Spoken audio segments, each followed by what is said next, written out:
Good afternoon, everybody. This is a photo album slash scrapbook that I found at a yard sale sometime the middle to late last year. And it was just one of those things that I grabbed and I saw that it was full of really cool things, but it just kind of sat on a shelf for a few months. And then last month I ended up just sitting down and taking everything out of it that I could to use for ephemera. But here I have the remaining scrapbook, and it is in fairly good condition. As you can see, the cover is separated at the hinge.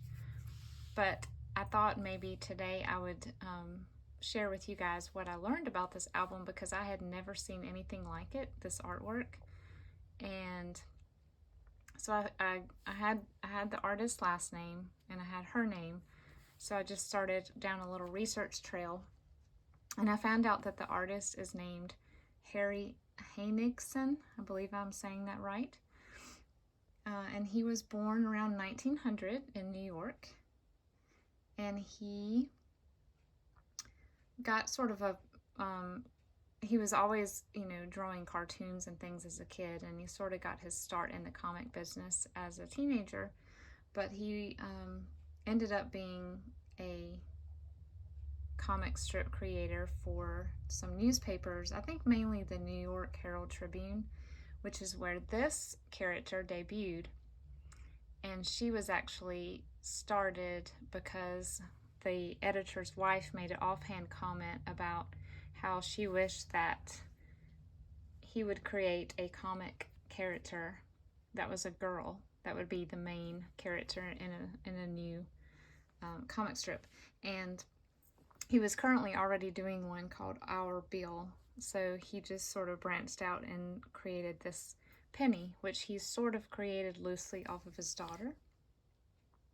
But Penny was a teenage girl, and she was popular in the comic strips for about 3 decades. Her full name is Penelope Mildred Pringle, and she was launched in the Sunday comics of the New York Tribune on Sunday, June 27th, 1943, and she ran until 1970. And I think between 1945 and 1970, she was a daily comic in the daily newspaper. So Penny, as she's affectionately called, lived with her mom and dad and her sister Ellen. And I'm not sure if she and his original character Bill were friends. I think they were, because some of the images I found had them both together on a cover. But one of the things that made her stand out was she was always in a pose that indicated movement. So like right here, she's kneeling and she's got a hand reaching up. And he thought that that drew the reader's eye to his comic first because of the assumed movement of the character. So she was always twisting or contorting or reaching or running or doing some sort of big activity. And in order to stay current, as he drew this comic for so long, and obviously teenagers have trends that change by the day, he ended up sort of going into soda shops, this would have been in the 50s, and watching the teenagers interact with each other and listen to what they said when they talked and what kind of words and language they used, and he sort of tried to incorporate that. So most of the artwork of scrapbooks with Penny, if you look up this name with her name, you'll find it's mostly scrapbooks and autograph books, and the most popular one by far is one that says Scrap Heap. But I have not seen any more like this. I don't know why. I don't know if this is a short run. This is more of a rare one. I don't know. But the like I said, the most popular was the Scrap Heap, and then the marketing branched out to even do things like metal wastebaskets with the characters on them. So those are cool. You can look those up on eBay if you want to see a picture of that. But I just wanted to show this to you and see if you had any ideas of what I could do with this junk journal wise. Just because it is it's crumbling you know, to the point where I don't know if I'd be able to salvage it. It's just literally crumbling off. It's got a chipboard base right here, and then this is probably the same. The pages are extremely brittle. It's just that typical scrapbook, almost like grocery bag material, and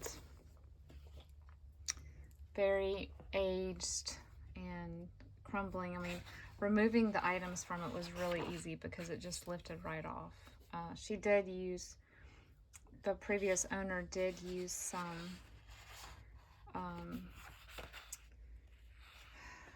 rubber cement on some of the things, like she had glued down some corsages and things like that, but for the most part it was just Scotch tape or the little photo corners. So I was able to salvage most of that, thankfully.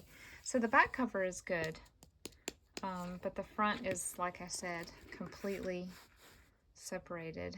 So I thought about maybe cutting it here and doing the same on the back and having, you know, more of a, it'd still be a very large journal, but it wouldn't be this unmanageable horizontal landscape size. But I have never done anything like this as far as like altering and shortening an actual existing cover, so I would love to hear what you guys would think and what you would do with this.